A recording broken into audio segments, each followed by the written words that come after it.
Hello, everyone, and welcome to Slash Film Daily for Monday, May 3rd, 2021. On today's episode, we're going to discuss the latest film and TV news. This is Slash Film Editor-in-Chief Peter Sciretta. Joining me on today's podcast is Slash Film Weekend Editor Brad Oman. Hey, that's me. So it's just you and me today, Brad. Yeah, and we're not even recapping a show. Yeah, but we are talking about Marvel and Star Wars. It's true. So we end up doing that on Mondays, no matter what. Or I guess we usually do it on Fridays, right? Okay, so this morning something hit the internet that we weren't expecting.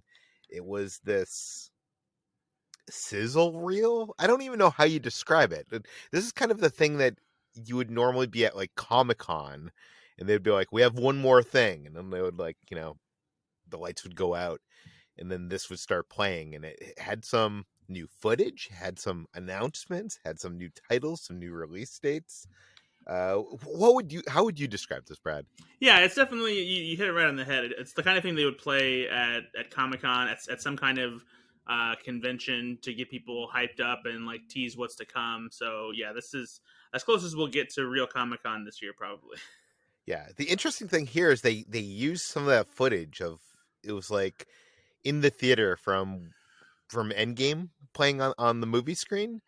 Is this the first time we've ever seen a big movie studio use pirated footage to in their marketing materials? Yeah, I mean, I think so. The next closest thing would probably be, and this isn't technically a studio doing it, but Ryan Reynolds leaking the Oh Deadpool yeah. footage. Yeah, but he did that for his own, at that point it wasn't anything. Yeah. So yeah. Yeah, it was interesting to see. That clip has gone viral many times. I feel like every few weeks someone posts that clip, especially during this pandemic, because people just want to get back to the movie theater. And okay, so this whole sizzle reel, I think, is trying to get us amped for the future of the Marvel Cinematic Universe, the return to the movie theater. We got some new release dates. Let's start with that. What are the new release dates? Yeah, so we finally got some release dates for Ant-Man and the Wasp: Quantumania, and also Guardians of the Galaxy Volume 3. We kind of knew we knew that both of these were coming, but obviously they weren't given release dates when the title for Ant-Man and the Wasp sequel was announced back at the Disney Investor Day. And of course, Guardians of the Galaxy we knew has been coming for a long time, even though it was held up a little bit when James Gunn was put in hot water by a bunch of jerks. So Ant-Man and the Wasp: Quantumania is coming February 17th, 2023, and then a few months later we'll get Guardians of the Galaxy Volume 3 on May 5th, 2023, taking that big summer blockbuster opening weekend spot. Yeah, and this also establishes that we're going to get four Marvel movies this year, four Marvel movies next year. It seems like a pattern to me.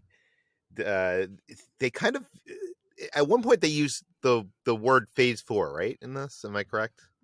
I'm not sure if they actually ever say Phase 4 in this video. I don't think that they Okay. do. I know some people are reading this as being like the Phase 4 video, and it ends with this Fantastic Four logo, with the Marvel logo inside it. Doesn't give us a release date for Fantastic Four, but some people are reading that as meaning, this is all building up to Fantastic Four is going to be the end of Phase 4. What do you think? I mean, it would be appropriate to end what would be Phase 4 of the Marvel Cinematic Universe with Fantastic Four. Um, but I think you have to wonder if it ends with Fantastic Four.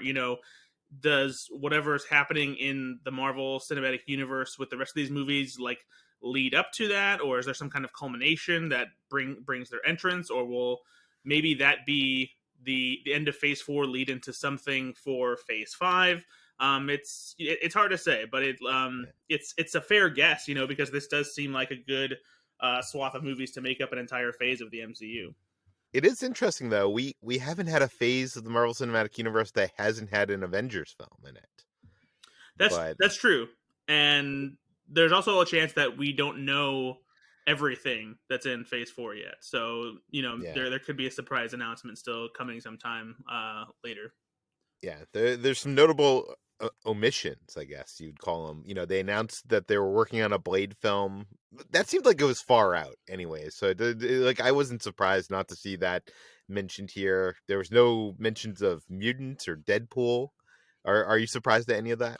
Not really. It's for Deadpool especially, the Fox deal, is still the ink's kind of still drying on it, and they're still figuring out how to incorporate what will survive from the Fox regime of Marvel stuff and be incorporated into the MCU. So X-Men and Deadpool, that's further down the pipeline for sure.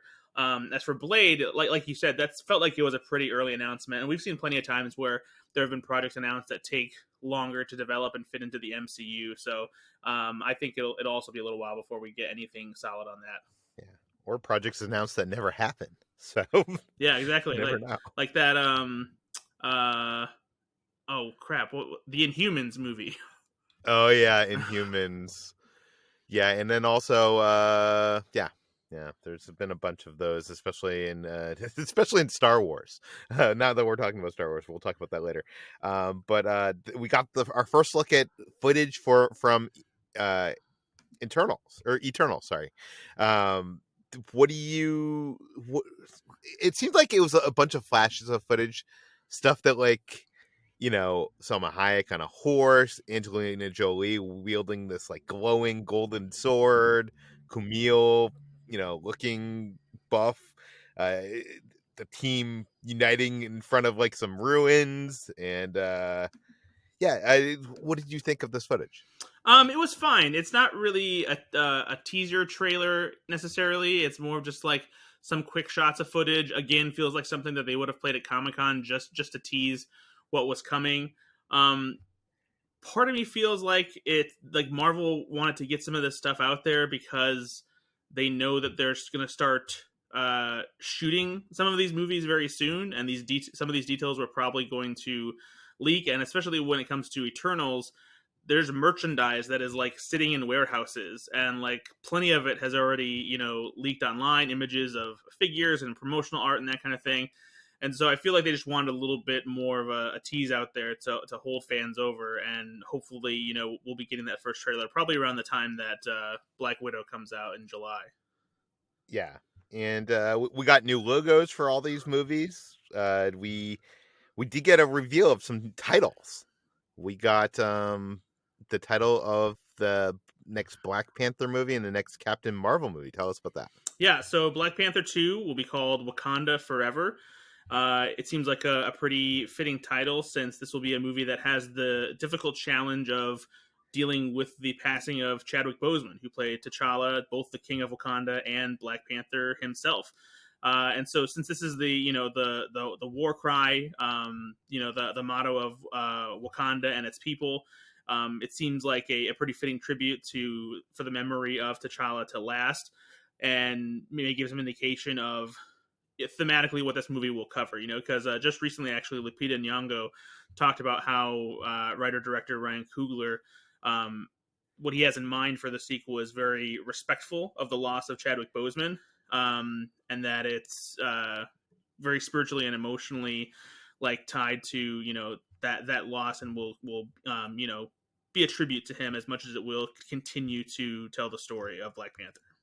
Yeah, you gotta imagine, this kingdom has lost two kings in the period of what, like 5, 6, a very short amount of time in the Marvel Cinematic Universe. I don't know what the timeline is, because one of them was at Civil War, and then one is probably going to take place after the blip. So maybe let's just say a decade period. And how does Wakanda survive that? Who's going to take up the mantle? I think, and also as you said, this title is a very fitting tribute to the loss of the titular actor of the Yeah, series. and So we know, of course, they're not going to be replacing Chadwick Boseman either. They're not going to have anybody else play T'Challa. So yeah, Captain Marvel's sequel title, I think, is a little bit more surprising. yeah, it's an interesting change of pace. It's simply called The Marvels. And the logo itself has a stylized S that will look familiar to fans of the character Ms. Marvel, because it's the S from her logo, and that is also seen on her superhero costume. Previously, we heard that Iman Vellani, who is playing Ms. Marvel in the Disney Plus series, would also be appearing in Captain Marvel. So this title very clearly refers to both Captain Marvel and Ms. Marvel. And there's also a chance that it might also be a way of including Monica Rambeau, who got superpowers in WandaVision. And even though her superhero name likely won't have Marvel in it, there's a chance she could easily be considered part of what will be this superhero team called the Marvels as well. Yeah, and the Marvels aren't a thing in the comic books. Is that correct? Yeah, as far as I know, that there's no like comic book arc or series that is called the Marvels that has these characters in it. There are definitely comic book stories that do feature these characters together, but Yeah. not under that title. I just wasn't expecting them to form a team this early on. I was expecting to get a Captain Marvel 2 that would just seem to, have a couple scenes with those other characters, but And it seems like it might not even be a team either. It might just be a thing where like they're working together by circumstance, So because we don't necessarily know what the story is or how that's going to play out. yeah. Are we getting Miss Marvel before this? I'm not sure if they have given a release date for the Ms. Marvel series because I know that they are shooting right now, and Then that would make sense. They have to because they haven't started shooting the Marvels, right? no, and Yeah. that doesn't come out until November 2022. So based on that, I would expect that we would probably see Ms. Marvel either premiere sometime late this year or early next year. Yeah.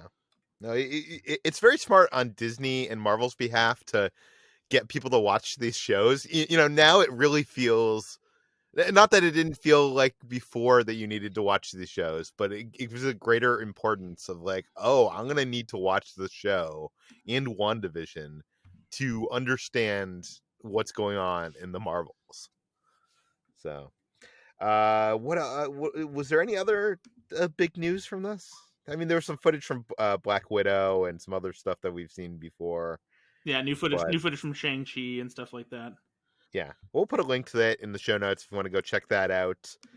Um, let's talk about some news that just hit right before we were going to record. We actually delayed the recording a little bit because there was some WandaVision news. I guess in the latest issue of Rolling Stone, Kevin Feige let out that Doctor Strange originally had a part in WandaVision. Yeah, so there were rumors that Doctor Strange might show up at the end of the series, and I believe that it had even been addressed that at some point it was discussed, but there was never any specifics about what that role would have entailed or anything like that. But everyone assumed that it just simply made sense since Wanda is supposed to be a big part of Doctor Strange and the Multiverse of Madness, which is coming in 2022. But it turns out that there was a very specific role that Doctor Strange was going to have in WandaVision, and that was the creator of the commercials that we see throughout the series.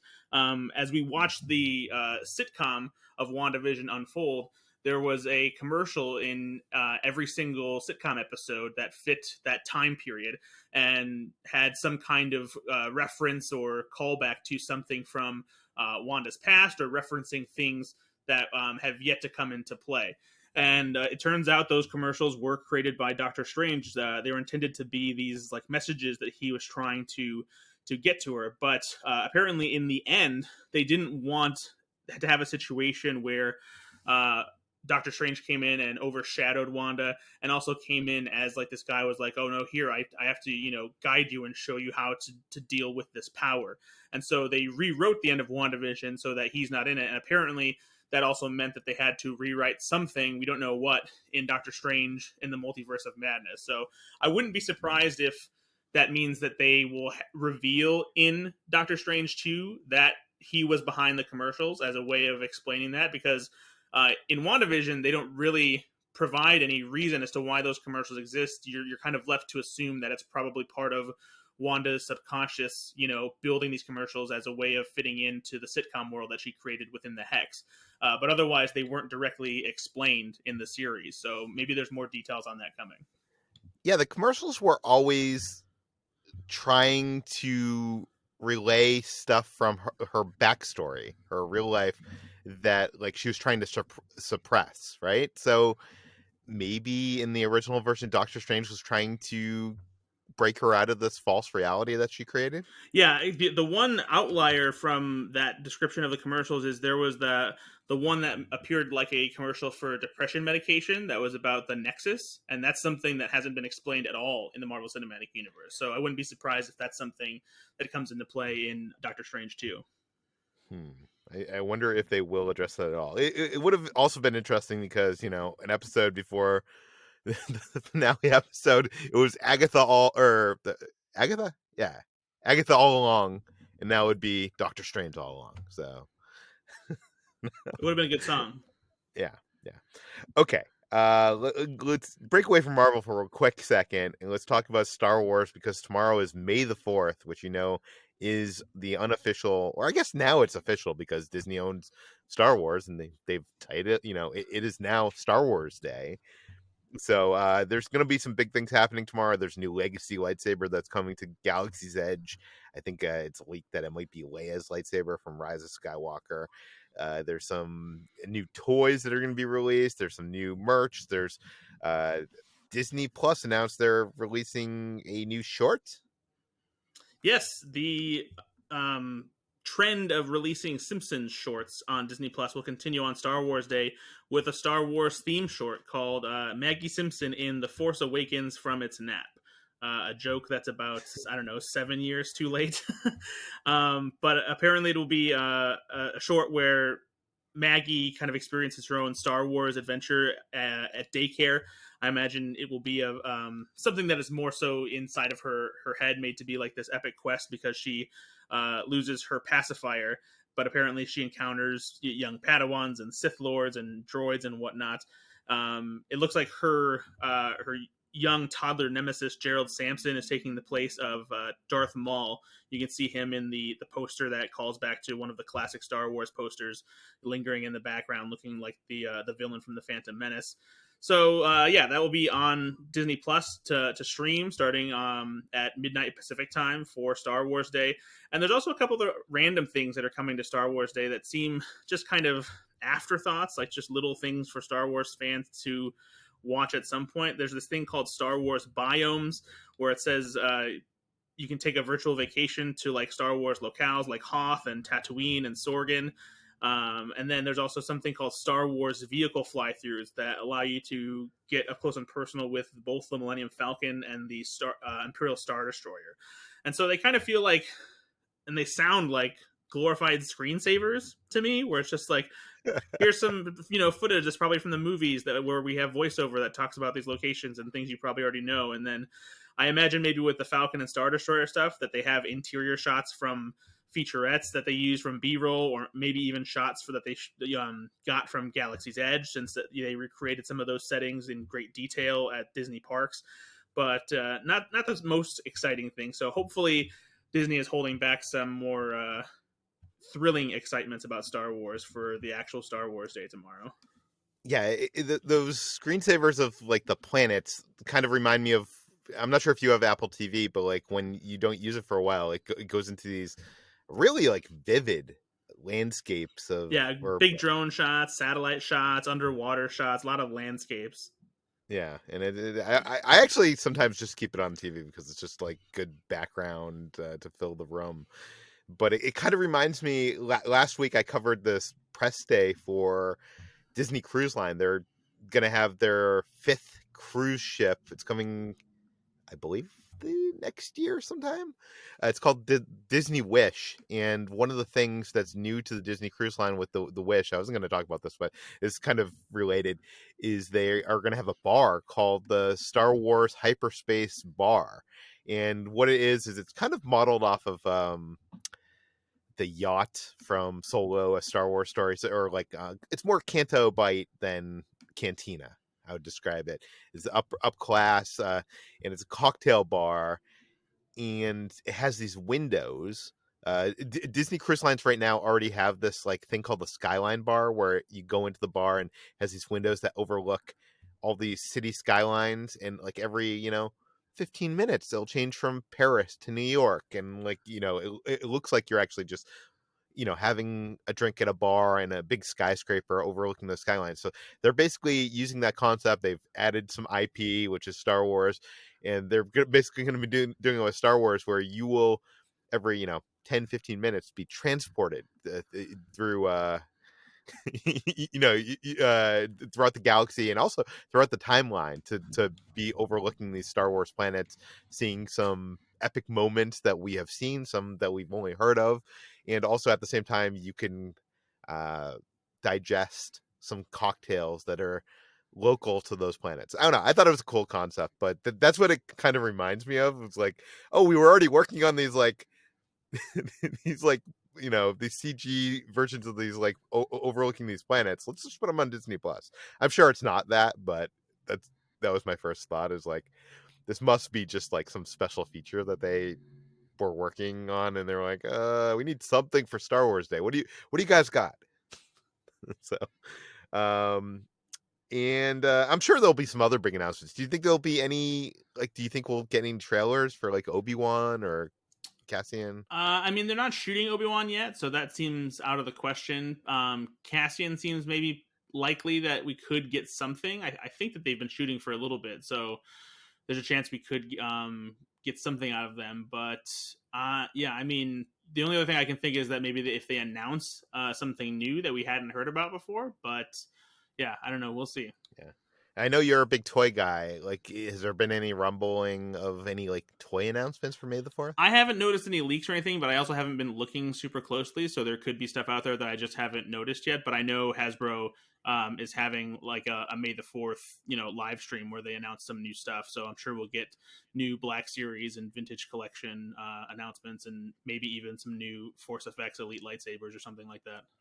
Yeah, and we should also mention Bad Batch, the new animated series, is also going to premiere on Disney Plus on May the 4th, or like, at midnight tonight. And yeah, you can check that out. I'm sure maybe some of those toys will be from that. Maybe.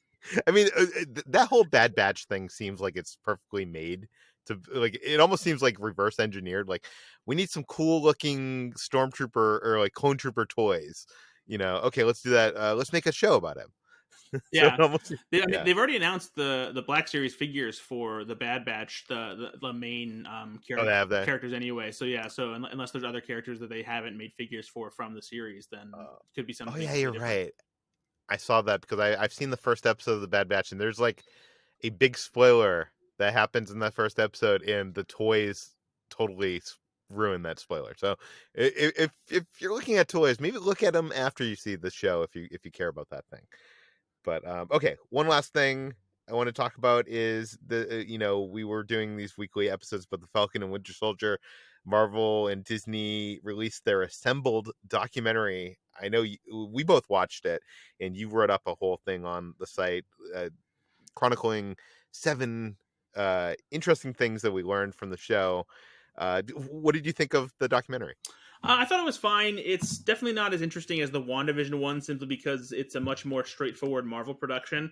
The WandaVision one had the added bonus of seeing how they created these sitcom worlds, and it was being something completely different that Marvel hadn't done before.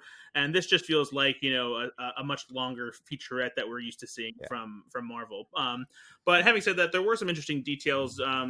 For me, it was more so the interesting side of the technical production, because a lot of the stuff they said about the themes and like the character development was stuff that we had already heard in other interviews leading up to the series release, and also from interviews that we conducted ourselves. So for me, one of the things that I liked were hearing about how they plan certain sequences, like the skydiving chase, the semi truck fight, and That was cool how they had like just like like a 1 or 2 foot tall semi truck on the ground for them to jump off of and stuff. Yeah, for sure. It's very cool to see how these sequences develop, because they have to plan the choreography, but it also requires previs of the entire sequence. So they do like the sequence in these warehouses, and they have very crude computer animated models to stand in for the characters and mimic the camera movement, so they can plan everything out about how they're actually going to shoot it. One of the things that was interesting is, obviously we knew the coronavirus pandemic affected production in Prague because they were shooting there when the pandemic really started to break out and they had to shut down production for 8 months. But even before that, they actually had an issue because they were planning on shooting all the stuff that they shot in Prague in Puerto Rico. And they already had locations scouted. They were ready to go. And then they had a big earthquake down there. And after that first earthquake, they felt like everything was still okay down there for them to be able to shoot. And like the crew felt safe about that. And then they had the second earthquake and they were like, okay, well, we can't go to Puerto Rico anymore. And then they decided to go to Prague, and they only got 1 week of production done in Prague before they had to shut down. And they flew roughly 100 crew members out within 4 hours the day after they decided to shut down production. And the next morning, everyone was out of there. And then they had Yeah, imagine that. Imagine making a movie and like you just get a call like you're about to like go into like you're just like or not movie, sorry, TV show. It's a movie scale of what they're yeah, doing. I can't even imagine how stressful it must have been to try and plan 100 different people leaving the country the next morning. Yeah, in a period of a couple hours, like you said, that was the one thing I was going to bring up about this episode versus the WandaVision episode, because I criticized the WandaVision episode for not addressing the pandemic in any way. In this episode, what I liked is it was part of that story of behind the scenes of what happened to this production, and they go into it and you see the actors and the crew members with masks on set, like it's part of how it got made. And I think that and the action scenes are the most interesting parts Yeah, of this. there's one other interesting part, and it's only just because it's very fun, and I want to mention it because if you don't feel compelled to watch this full documentary, you should at least go watch this like 30-second moment, which is hilarious because the crew took the time to shoot this little bit with Daniel Bruhl in character as Zemo, where he sits down in the Brass Monkey Club on Madripoor and does this commercial where he's talking straight to the camera about this fashion store called Suitcovia. And it's just a fun little moment. I love that they actually took the time to shoot this. And so if you want to see that, it's at the 34-minute and 14-second mark on the documentary. Okay, very cool. And if you want to check out the rest of Brad's things we learned, because there was some interesting stuff about Sharon Carter and stuff that she had originally had a different role in the Marvel films. So check that out. We'll put the link in the show notes. You can find more of all of our work at slashfilm.com. You can find this podcast on Apple, Google, Overcast, Spotify, all the popular podcast apps. Please feel free to send your feedback, questions, comments, concerns to us at peter@slashfilm.com. And as always, please head over to the Apple podcast page and give us a 5-star rating. Write us a sentence of why you like the show. It helps us quite a bit. Thanks for listening. We'll talk to you tomorrow.